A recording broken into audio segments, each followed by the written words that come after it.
తెలంగాణ ప్రభుత్వం చెరువుల పరిరక్షణకు కీలక నిర్ణయం తీసుకున్న సంగతి తెలిసిందే.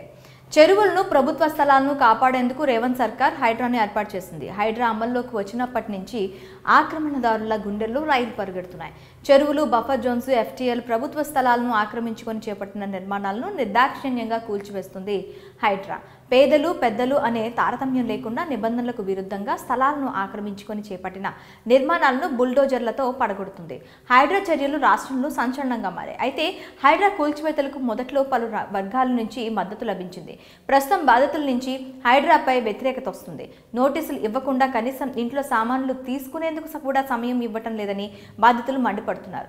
రెక్కలు ముక్కలు చేసుకుని పైసా కూడబెట్టుకుని స్థలాలు కొనుక్కొని ఇల్లు నిర్మించుకుంటే నిమిషాల్లో కూల్చివేస్తున్నారంటూ హైడ్రాపై ఫైర్ అవుతున్నారు.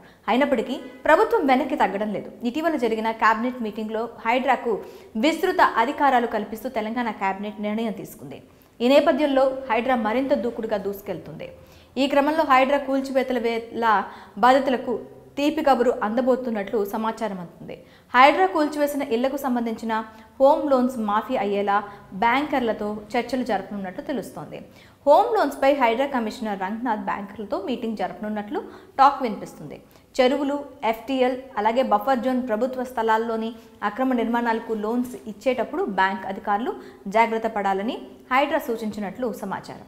ఇప్పటి వరకు ఏ డాక్యుమెంట్స్ ఆధారంగా లోన్స్ ఇచ్చారు, లీగల్ ఒపీనియన్ ఎలా తీసుకున్నారనే దానిపై చర్చలు జరుపుతున్నట్లు తెలుస్తోంది.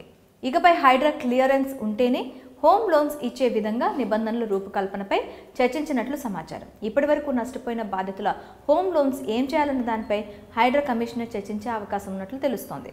ఇప్పటికే ఇల్లు, స్థలాలు కోల్పోయిన బాధితులకు హోమ్ లోన్స్ గుదిబండగా మారాయి. ఇలాంటి సమయంలో హోమ్ లోన్స్ కనుక మాఫీ అయితే బాధితులకు భారీ ఊరట లభించినట్లు అవుతుంది. హైడ్రా కమిషనర్ బ్యాంకర్లతో చర్చలు జరిపిన తర్వాత ఎలాంటి నిర్ణయం తీసుకుంటారో అని అంతా ఉత్కంఠగా ఎదురుచూస్తున్నారు. బాధితుల హోమ్ లోన్స్ మాఫీ చేస్తారన్న సమాచారంపై మీ అభిప్రాయం ఏంటి? కామెంట్స్లో తెలపండి.